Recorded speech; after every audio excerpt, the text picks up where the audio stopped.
अस्सलाम वालेकुम, मैं हूं मुनीज़े जहांगीर और आप देख रहे हैं प्रोग्राम स्पॉटलाइट। पार्लियामेंट की बेतौकीरी के खिलाफ बाज़गश्त दूसरे रोज़ भी ऐवान में सुनाई दी गई। आज स्पीकर अयाज सादिक ने चार्टर ऑफ पार्लियामेंट बनाने की तजवीज़ पेश कर दी और अपोजिशन ने यह इल्ज़ाम लगाया है कि उनके MNAs को लालच दी जा रही है और उनके पर दबाव डाला जा रहा है। बुनियादी तौर पर अमेंडमेंट ला रहे हैं, ये इंतहाई ख़तरनाक है और ये एक शख्सी तौर पर एक शख्स के लिए जो है ना इतना बड़ा उसने पूरे मुल्क को दाव पे लगाया है। सिर्फ एक शख्स को जो है ना एक्शन देने के लिए हम हर हद तक उसको रोकने की कोशिश करेंगे। हमारे MNAs के ऊपर जो है ना बदतरीन दबाव डाला जा रहा है, उसको लालच दी जा रही है और जितने हरबे है ये इस्तेमाल कर रहे हैं। मैं इंशाअल्लाह जो इंसिडेंट्स हुआ है इसकी तह तक जाने की कोशिश करूँगा। जब तक 10 सितंबर की वक़ुआ का इंक्वायरी नहीं होती, हमारा सेटिस्फेक्शन नहीं होता, पाकिस्तान तहरीक इंसाफ के MNAs सिवाय 9-10 के इस पार्लियामेंट में शिरकत करेंगे। बाकी कोई MNA हमारा इस पार्लियामेंट में शिरकत उस वक्त तक नहीं करेगा। नहीं हम आपकी कमेटियों में आएंगे सिवाय 9-10 MNA। ये हमारा एहतजाज है। ये जलसा तो बहाना था, इनका निशाना हमारे ये बंदे सारे बैठे हुए हैं, लेकिन ये बिकने वाले नहीं है इंशाअल्लाह ताला। ये हर हाल में खान के साथ होगी। हमारी लीडरशिप आपस में बैठे ना बैठे, मगर क्या हम पार्लियामेंटेरियंस पार्लियामेंट की खातिर बेहतरी की खातिर क्या हम कोई चार्टर ऑफ पार्लियामेंट नहीं साइन कर सकते? मैंने नेशनल असेंबली के ऊपर से शुरू किया, नीचे से नहीं। सार्जेंट एट आर्म्स की रिस्पॉन्सिबिलिटी थी, he is in charge for the security. उनको भी सस्पेंड किया और उनके साथ जो लोग जिन्होंने रेजिस्ट नहीं किया, जो लोग अगर अंदर आए थे उनको रेजिस्ट नहीं किया। स्पीकर ने पार्लियामान की बेहुरमती के मामले पर चंद सिक्योरिटी एहलकारों को मुअत्तल भी कर दिया है और पार्लियामेंट की कार्रवाई बेहतर अंदाज में चलाने के लिए 16 रुकनी कमेटी भी कायम करने का ऐलान कर दिया है। इस हवाले से आज अवाम पाकिस्तान पार्टी के सरबराह और साबिक वज़ीर-ए-आज़म जनाब शाहिद खाकान अब्बासी ने एक प्रेस कॉन्फ्रेंस भी की। पाकिस्तान के साबिक वज़ीर-ए-आज़म शाहिद खाकान अब्बासी साहब इस वक्त हमारे साथ मौजूद हैं। Thank you very much for joining us. शुक्रिया जी। आप चूँकि एक पार्लियामेंट के अंदर बड़े अरसे आपने कुछ डेकेड्स आपने जो है पार्लियामेंट के अंदर आप MNA रहे हैं, स्पीकर यही कर सकते थे जो उन्होंने किया। उन्होंने एक कमेटी बना दी, उन्होंने इस मामले का नोटिस ले लिया, इससे ज़्यादा कुछ कर सकते थे? नहीं, ये मामला प्रिविलेजेस कमेटी को भेजना चाहिए था। किसको जी? प्रिविलेजेस कमेटी को भेजना चाहिए। अगर स्पेशल कमेटी बनाई है वो भी ठीक है, लेकिन ये बेसिकली प्रिविलेज मजरू हुआ है मेंबर का और उनको फौरी तौर पर IG सबको समन करना चाहिए था। ये कमेटी का काम नहीं है। ये बड़ी वाज़े जो रूल्स हैं कौमी असम्बली के वो तोड़े गए हैं और जानबूझकर तोड़े गए हैं। जहाँ तक मेरी नॉलेज है पुलिस IG को वैसे समन किया था जी, स्पीकर ने IG समन नहीं, आप उसे क्या कार्रवाई करे, उन लोगों के नाम बताए जिन्होंने ये किया है। ये सारी कमेटी में जाएगा, फिर वहाँ 5-6 महीने आगे पीछे होता रहेगा, डिफ्यूज़ हो जाएगा मामला। डिफ्यूज़ हो जाएगा। ये एक बहुत अनोखा वाक़या है। इससे पहले भाई आपने करना था बाहर गेट पे अरेस्ट कर लेते, आप असेंबली के अंदर क्यों दाखिल हुए? क्या आपको पता नहीं? अंधेरों में आए थे ना जी, रात के अंधेरों के अंदर आए थे जी। देखिए, मिराज खालिद साहब स्पीकर थे, 1990 की बात है। मुझे और जाजुल हक साहब को हमें एक SP ने गेट पे अंदर दाखिल होने से रोका। अच्छा। कोई 10-15 मिनट उसने रोका हमें और उस पर वो उस असेंबली के उस अफसर का करियर ख़त्म हो गया था। अच्छा। करियर ख़त्म हो गया था। तो ये बड़ा सीरियस बात है कि एक आप इस तरह अगर फिर तो असेंबली का मेंबर तो बोलेगा कोई नहीं अगर उसको बाहर पुलिस पकड़ के ले जाएगी। मगर अब वो कह रहे हैं कि जी चार्टर ऑफ पार्लियामेंट क्या नहीं हो सकता? क्या यही इसका हल है? पार्लियामेंट आपके रूल बने उनको इम्प्लीमेंट करें। चार्टर ऑफ पार्लियामेंट क्या होता है? हमें हर चीज़ चार्टर बनाते रहते हैं। कानून आपके हैं, आइन आपका है, आपके रूल्स हैं नेशनल असेंबली के। इतनी मोटी किताब है, 30-40 सफ़े की किताब है, उसको इम्प्लीमेंट करें, उसको अमेंड कर लें अगर वो ठीक नहीं है तो। इस वक्त अपोजिशन ये कह रही है कि जी हमारे जितने भी MNAs उठाए गए हैं उनके पर दबाव डाला जा रहा है और उनको लालच दी जा रही है कि आप जो है ये जो आइनी तरमीमी बिल आ रहा है उसके अंदर आप वोट डालें और उसके नतीजे के अंदर जजेस की जो तैनाती है या उनकी जो रिटायरमेंट एज है उसको बढ़ाया जाएगा, 68 किया जाएगा, जिसके तहत ये होगा कि बराह रास्त उसका फ़ायदा चीफ जस्टिस ऑफ पाकिस्तान को होगा। आप इस मामले पे कहाँ खड़े हैं? देखिए, इस मामले पे सिर्फ एक जगह है खड़े होने की।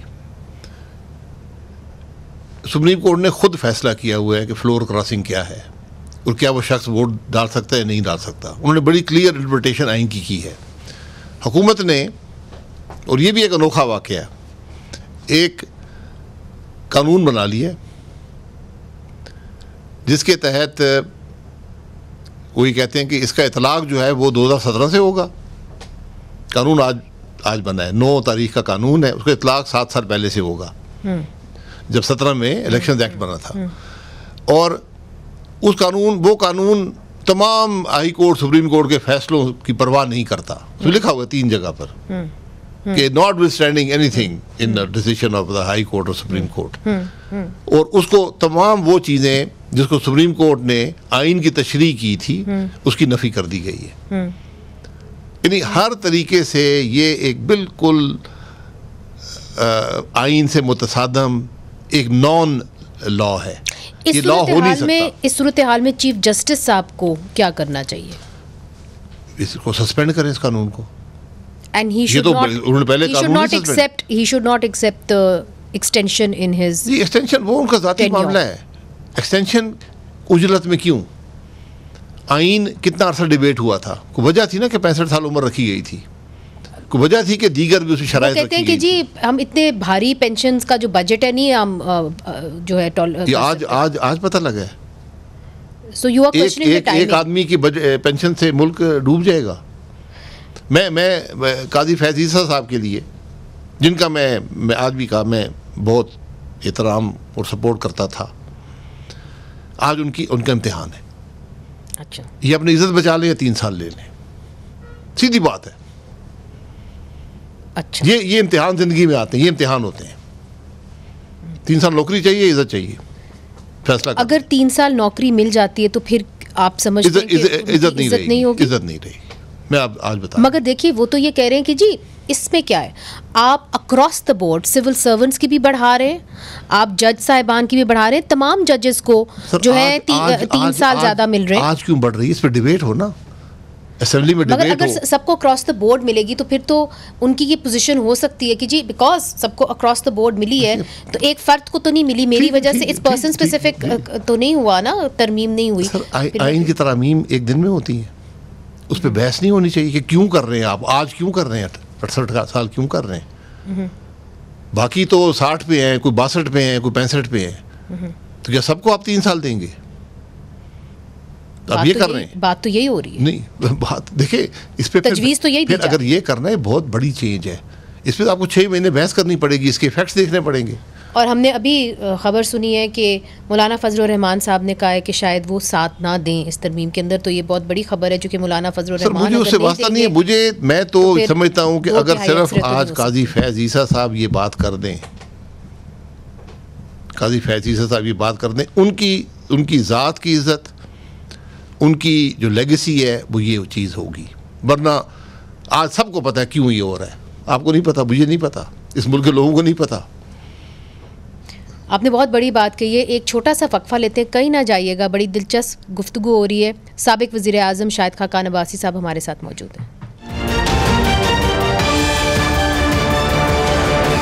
वेलकम बैक नाजरीन, इस वक्त हमारे साथ हैं अवाम पाकिस्तान पार्टी के सरबराह और साबिक वज़ीर आज़म जनाब शाहिद खाकान अब्बासी साहब।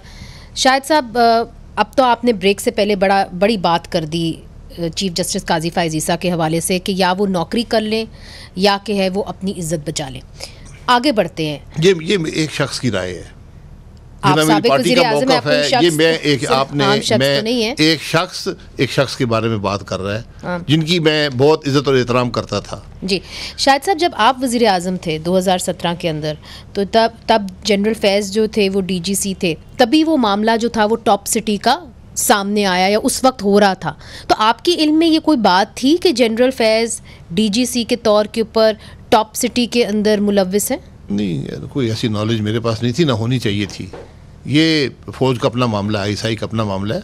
वो एक अफसर थे, अगर कोई कार्रवाई हो रही होती है तो वो इदारा ही करता है। ये प्राइम मिनिस्टर की नॉलेज या उनकी ज़रूरत नहीं होती इनको बताने की।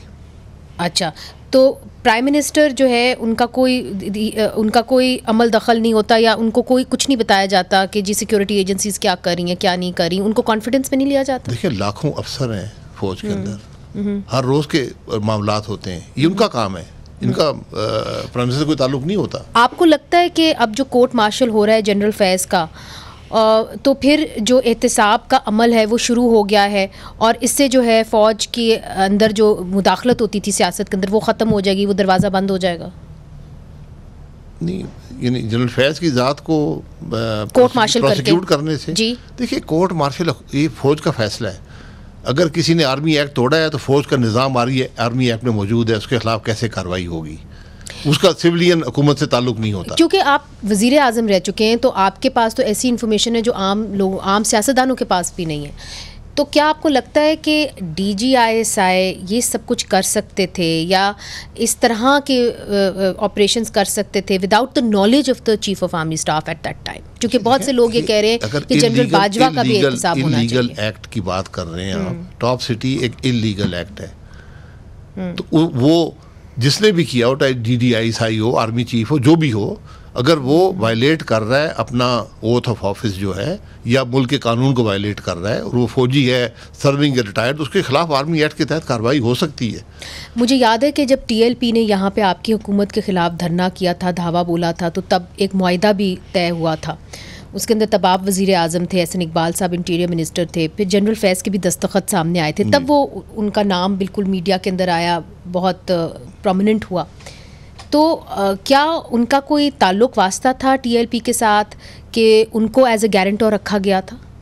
नहीं, वो एक ISI के अफसर थे जी, वो उस कमेटी के मेंबर थे जी, जो नेगोशिएट कर रही थी जी, और उनकी ये असर रसूख था उनका TLP के ऊपर। देखिए असर रसूख क्या, बातचीत ही होती है ना, वो कुछ कह रहे थे, हुकूमती टीम कुछ कह रही थी, तो वो चाहते थे कि सीनियर अफसरान हो, वरना मेरी राय ये थी कि इसको मामले को कमिश्नर और IG इस्लामाबाद सेटल करें, लेकिन उनकी डिमांड थी कि नहीं, हम ISI के आला अफसरान से और हुकूमत के वजीरों से बात करेंगे। तो इस पर बात हुई थी और फिर वो एग्रीमेंट उन्होंने साइन कर दिया था। किनेटिक ऑपरेशंस की बात हो रही है, जो वज़ीर आला बलूचिस्तान है वो कहते हैं कि जी अब बलूचिस्तान के अंदर किनेटिक ऑपरेशंस होंगे, उसके अलावा और कोई चारा नहीं। मुझे याद है कि आप बलूचिस्तान गए थे मामलात को हल करने के लिए, वहाँ पे बलोच जो हैं वो कहते हैं कि आपके यहाँ तो इलेक्शंस रिग अब होने शुरू हुए हैं या आप लोगों को कई इलेक्शंस ठीक भी मिल गए, हमें तो कभी सही इलेक्शन मिला ही नहीं है। जी देखिए, मैं हमेशा इन मसाइल की जो जड़ है ना वो आपको इलेक्शंस में मिलेगी। अगर आप लोगों की राय का एहतराम नहीं करेंगे फिर हर किस्म के मसाइल पैदा होते हैं, फिर नौजवान जो है वो मायूस हो जाता है, वो लोग मायूस हो जाते हैं, फिर वो इधर उधर का रास्ता देखते हैं। ये सिर्फ हमारा हिस्ट्री का सबक नहीं है, ये पूरी दुनिया का है। आपके सामने बांग्लादेश कैसे बना था, 1.25 करोड़ वोट लिए थे मुजीबुर रहमान ने, 60 लाख दिए थे भुट्टो साहब ने, तो हुकूमत तो उनकी बननी चाहिए, मैंडेट चोरी हुआ था। अभी जिस तरीके से बलूचिस्तान के मामले को हैंडल किया जा रहा है और जिस तरीके से चीफ मिनिस्टर साहब कर रहे हैं, इंटीरियर मिनिस्टर कर रहे हैं, आपकी उसके पर क्या राय है? देखिए, पहली बात यह है कि ज़रा अवाम को बताएं कि मसला है क्या। सबसे पहली बात ये है, आज ये एक हीलिंग प्रोसेस है, आपने आज मामलात को दुरुस्त करना है और आपको उन लोगों की बात सुननी पड़ेगी, बलूचिस्तान के लोग क्या कहना क्या चाहते हैं। मगर वो ये कहते हैं कि ये टेररिस्ट के प्रॉक्सी हैं, ये दहशतगर्दों के प्रॉक्सी हैं, उनके खिलाफ कार्रवाई करें, लेकिन हकीकत ये नहीं है। वो टेररिस्ट के प्रॉक्सी क्यों बने ये पता कर लें। देखिए, जब आप कमज़ोर होंगे, आपके अंदर सियासी तौर पे इंतशार होगा, तो कुछ लोग होंगे जो उसमें एक मिलिटेंसी अडॉप्ट कर लेंगे, यानी वो हथियार उठा लेंगे। तो जब हथियार वो उठाएंगे, आपके खिलाफ ही उठाएंगे, तो आपके जो दुश्मन होंगे उनके साथ मिल जाएंगे। आपके दुश्मन आपको मजीद कमज़ोर करना चाहेंगे, वो उनके अंदर बंदे इन्फिल्ट्रेट कर देंगे और वो एक मामला बन जाता है। तो आप समझते हैं कि मुज़ाकरात ही मसले का हल है, ये नहीं कि आप मजीद ऑपरेशन नहीं, आप पे कोई हमलावर हो, बिल्कुल उसका मुकाबला करना आपकी जिम्मेदारी है, मगर आप किनेटिक ऑपरेशन जरूर करें। लेकिन फोर्थ स्केड्यूल के अंदर जितने लोगों को रखा है उसके अंदर डॉक्टर मारंग बलोच की ट्वीट आई कि जी मेरे भाई को भी उसके अंदर डाल दिया गया है। ये बदनसीबी है कि वहाँ पर हज़ारों की तादाद में मिसिंग पर्सन हैं, अभी तक तादाद का नहीं पता चला। एक साइड कुछ क्लेम करती है, जो हमारा कमीशन बना हुआ है, जो नैब के चेयरमैन थे साहब का, जो अभी तक उधर ही है, जी 15 साल के उधर ही बैठे हैं, उधर है, और अभी तक ये मालूम नहीं कर सके कि मिसिंग पर्सन हैं कितने। अच्छा, मगर सुप्रीम कोर्ट ने भी मांगा है लेकिन पता नहीं चला, कभी 150 की बात होती है, कभी मगर आप सियासतदान उनको हटाते नहीं है। मुझे लगता है कि शायद उनका वो बहुत अच्छा काम कर रहे हैं, तो इन्फोर्स जी वो बहुत अच्छा काम करते हैं। ठीक है। Well, thank you very much, बहुत बहुत शुक्रिया। आज आपका बड़ा अहम दिन था, आपने प्रेस कॉन्फ्रेंस भी की इस हवाले से। तो नाजरीन, शाहिद खाकान अब्बासी साहब की बात आपने सुनी, मगर कहीं ना जाइएगा क्योंकि हमारे पास एक और बड़े सियासतदान हैं जो नज़रों से ओझल रहे हैं बड़े अरसे तक, मगर हमने आज उनको ढूंढ निकाला है। उनसे आपको मिलाएंगे वक्फे के बाद।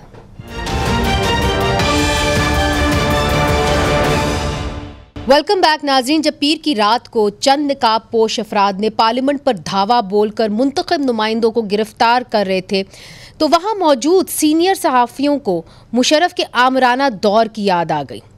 19 अक्टूबर 2003 को आधी रात को मखदूम जावेद हाशमी को पार्लियामेंट लॉजेस से इसी अंदाज से गिरफ्तार किया गया था। तब जावेद हाशमी मुस्लिम लीग नून में थे और सियासी जमातों के इत्तेहाद बराए बहाली जमहूरियत यानी ARD की सरबराही कर रहे थे, जिसकी बुनियाद जो है वो बेनज़ीर भुट्टो साहिबा और ख़ुद नवाज शरीफ ने रखी थी। इन पर फ़ौज में बगावत फैलाने का मुकदमा चलाया गया और इनको फिर 23 साल की सज़ा भी सुनाई गई थी। ताहम बाद में जावेद हाशमी ने मुस्लिम लीग नून से जो है वो राहें जुदा की और तहरीक इंसाफ के साथ थे वो जुड़ गए और PTI के वो वाइस प्रेसिडेंट भी रहे। लेकिन 2014 में जब तहरीक इंसाफ का D चौक पर धरना अपने अरूज पर था तो उन्होंने तहरीक इंसाफ को भी छोड़ दिया। उन्होंने इमरान खान पर इल्ज़ाम लगाया कि वो जमहूरियत को कमज़ोर करने की साजिश में मुलव्विस हैं और सवाल उठाया कि जब तहरीक इंसाफ की कोर कमेटी में ये फैसला हो गया था कि इमरान खान और ताहिरुल कादरी पर जो है वो प्राइम मिनिस्टर हाउस के बाहर धरना नहीं देंगे तो इमरान खान ने फैसले की खिलाफ वर्जी क्यों की।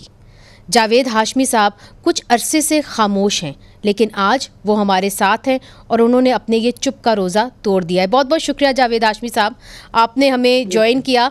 हम सब आपको इसलिए याद कर रहे थे क्योंकि आपका नाम सबसे पहले आया वो उन सियासतदानों में से जिन्होंने जमहूरियत के लिए आवाज़ उठाई और फिर मुशर्रफ के आमराना दौर के दौरान पार्लियामेंट लॉजेस के ऊपर पहली बार हमला हुआ और वहाँ पे आपको जो अरेस्ट किया गया, वहाँ पे सिक्योरिटी एजेंसीज़ ने आपको अरेस्ट कर लिया।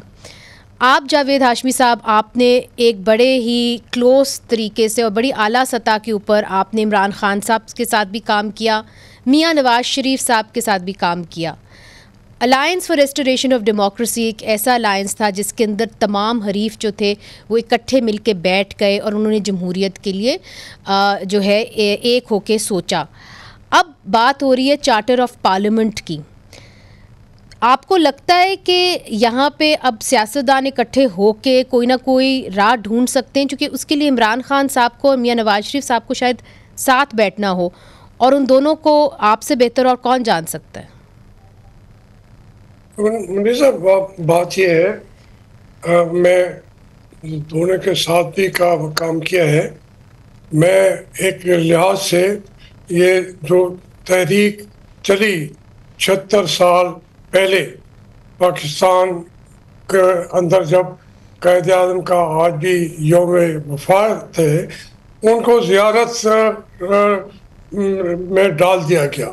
तो एक लिहाज से पाकिस्तान में 76 साल से मार्शल लॉ तो है, शक्लें बदलती रही हैं, सिविल सोसाइटी उसके खिलाफ लड़ती भी रही है, और पाकिस्तान में जमहूरियत के जंग लड़ने वाले जो है कोई गुमनाम सिपाही थे, कोई बड़े आगे जाके जंगें लड़ते रहे। हमारे जिलानी साहब थे, आपके भी रिश्ते में शायद नाना थे जी, बिल्कुल। वो एक अकेले आदमी की पार्लियामेंट में अयूब खान के खिलाफ एक ही आवाज़ उठाते थे और फिर वो मशरक़ी पाकिस्तान की बात उठाते थे। मैं ये इसलिए आपको याद दिला रहा हूँ कि ये कोई मैंने नया काम तो नहीं किया था, लेकिन मैं उस काफिले का एक रास्ते पे चलने वाला था। तो भुट्टो साहब ने भी, उनको हुकूमत मिल गई, पहले उन्होंने जंगें भी लड़ी, लेकिन बाद में उन्होंने भी एक दिन के लिए भी कॉन्स्टिट्यूशन को इम्प्लीमेंट नहीं किया, बल्कि इमरजेंसी लगा दी। फिर वो जो मार्शल लॉ अब नाम का नहीं है, लेकिन एक दिन की भी पाकिस्तान से मार्शल लॉ नहीं उठाया गया था। जिस दिन कायद आज़म को ज़ियारत में इन्होंने रखा, मुल्क से ताल्लुकात के उनके मुनक़ते कर दिए गए। वो वरना ज़ियारत में कौन सा अस्पताल था, कौन सी कोई कोई बहुत रिनाउंड डॉक्टर हो, कोई था भी नहीं, वहाँ जाके उनको मार दिया। बात यह है कि यहाँ पे हमारी एस्टेब्लिशमेंट हम ही हमेशा हुकूमत करती रही है, उसके खिलाफ जंगी भी लड़ी है लोगों ने, और कई इसी रास्ते में दुनिया से चले गए। आखिर भुट्टो साहब को भी फिर अपनी जान देनी पड़ी, फिर बेनज़ीर साहब ने भी हिम्मत की और मियां नवाज शरीफ ने भी कई मौके पे आगे बढ़कर जंग लड़ी, लेकिन फिर थक जाते हैं, बैठ जाते हैं। तो ये आपने जो पर्टिकुलर इश्यूज के हवाले से बात की है, लेकिन ये जो कमेटी बनाई है, हर कमेटी जो है उसके बनने पर बहुत सारी तवक्कुआत बढ़ जाती हैं। बेनज़ीर साहब और भुट्टो साहब का मीसाक जमहूरियत में उन्होंने जो लंदन में बैठ के किया, तो उसके बाद उसके ऊपर भी दोनों कायम नहीं रहे। उन्होंने मुशर्रफ से डायरेक्टली इनडायरेक्टली मुज़ाकरात शुरू कर दिए, तो वो आखिर थक जाते हैं। मगर हाशमी साहब, अब क्या सिचुएशन आप देख रहे हैं? अब एक नई सिचुएशन हो गई है जहाँ पे पार्लियामेंट का तकद्दुस भी जो है वो भी पामाल हुआ है, उसके ऊपर भी जो है हमला हुआ है। स्पीकर ये कहते हैं आप तो जी, आप तो बड़े पुराने पार्लियामेंटेरियन हैं, स्पीकर को क्या करना चाहिए? कुछ ना कुछ भरम तो रहा है, यानी पार्लियामेंट का उसकी जो इलाका है, विसिनिटी है, उसका भरम जब भी बनती रही है पार्लियामेंट से, वो भरम रखा गया है। ये पहली दफ़ा जिसका आपने फरमाया है।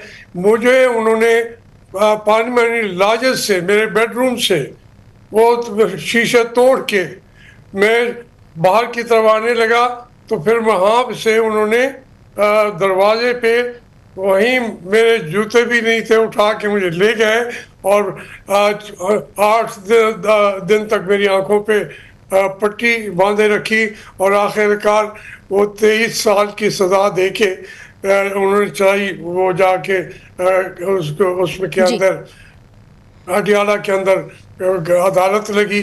और ये आप हम देख रहे हैं, ये बदकिस्मती ये है कि बदतरीन तरीके पे ये जो एक दहशतगर्दी दूसरी जगहों पे तो हम कहते हैं, ठीक है ना, वहाँ पे तो जब पार्लियामेंट के अंदर भी कोई तकद्दुस बहाल ना हो, सुप्रीम कोर्ट स्पीकर के आर्डर्स को भी ओबे न किया जाए।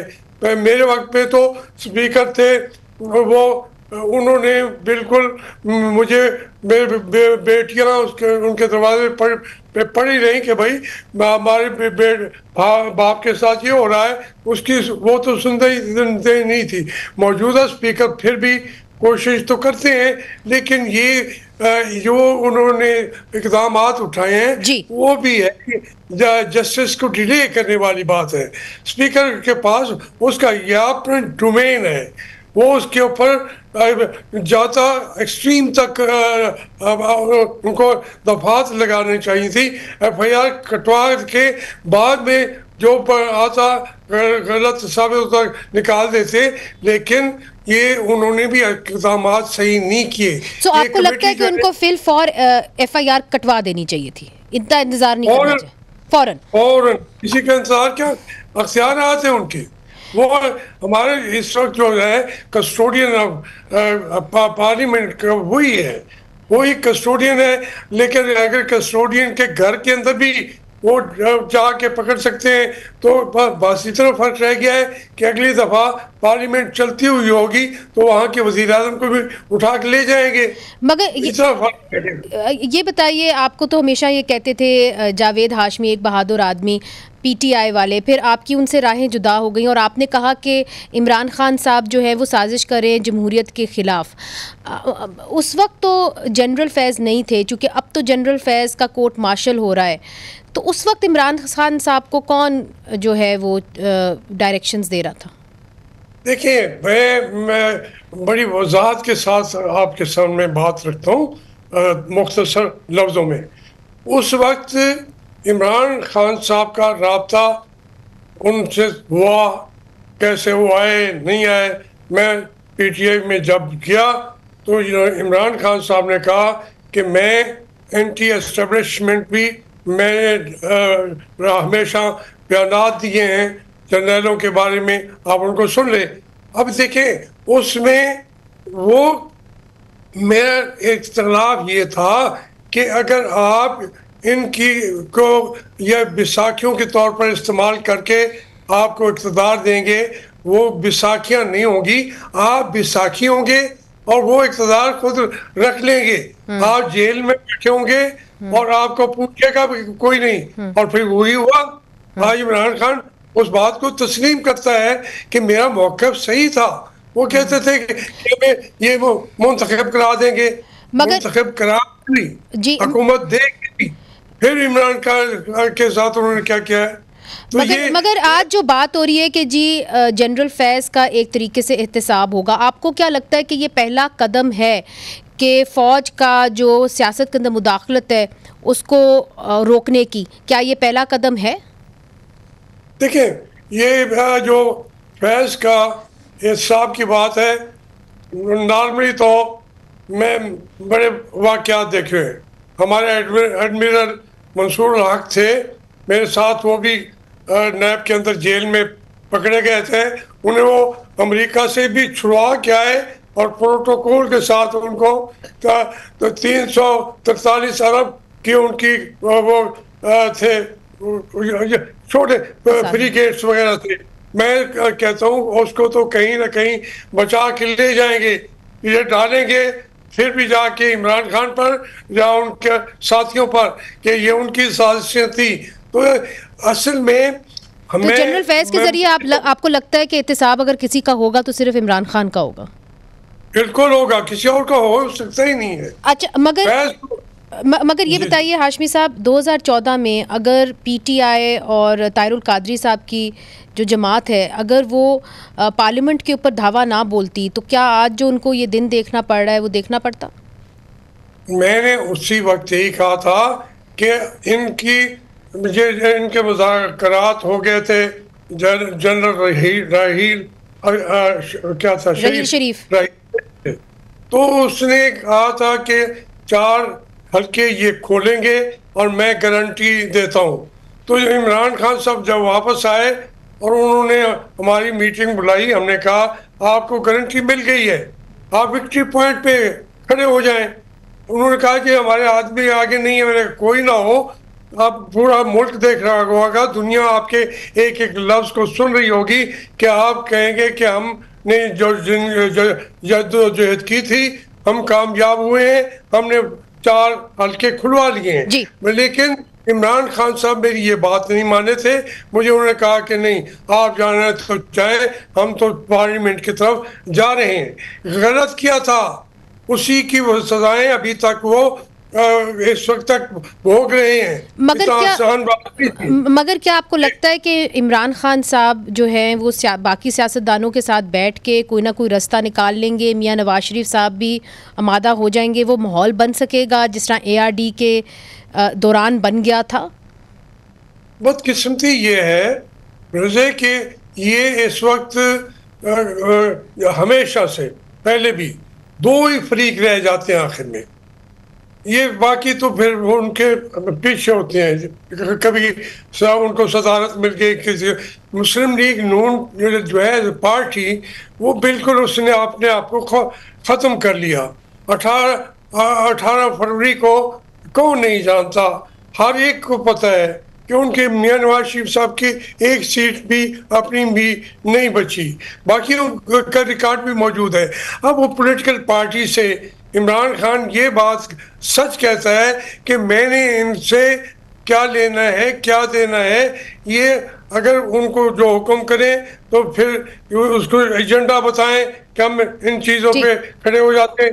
अब ये जो कमेटी है इसमें इमरान खान और नवाज शरीफ को बिठा दें और तय कर लें कि हम आइन के मुताबिक हर कदम पर जो हमारी मुखालफत में आएगा, पार्लियामेंट के खिलाफ आएगा, हम उसके खिलाफ जंग लड़ेंगे। ये नहीं बैठे मियां नवाज शरीफ साहब नहीं बैठेंगे, क्योंकि उनको उससे ज्यादा मिला हुआ है जो उनका हिस्सा नहीं था, और उसी वजह से हमारा मुल्क जो है ये इम्बेलेंस जो है क्रिएट किए जाते हैं। तो जब आपने यह इलेक्शन ना कराते, मार्शल लॉ रहने देते, करा दिए, वोटों ने बता दिया कि हम किसके साथ हैं, अब इसको आप उसको कहें कि तुम बैठ के जरदारी साहब से मुज़ाकरात करो, तुम बैठ के मियां नवाज शरीफ से मुज़ाकरात करो, वो कर भी लेगा तो रिजल्ट सही नहीं आएगा। बहुत बहुत शुक्रिया जावेद हाशमी साहब, आपने अपना खुसूसी जो है वक्त हमें दिया, और आपके बारे में हमेशा कहा जाता है कि एक बहादुर आदमी जावेद हाशमी, तो आज भी आपने बड़ी बहादुर बातें की हैं। Thank you very much for joining us. नाजरीन, आज के लिए इतना ही। मुनीज़ जहांगीर को इजाज़त दीजिए। खुदा हाफ़िज़।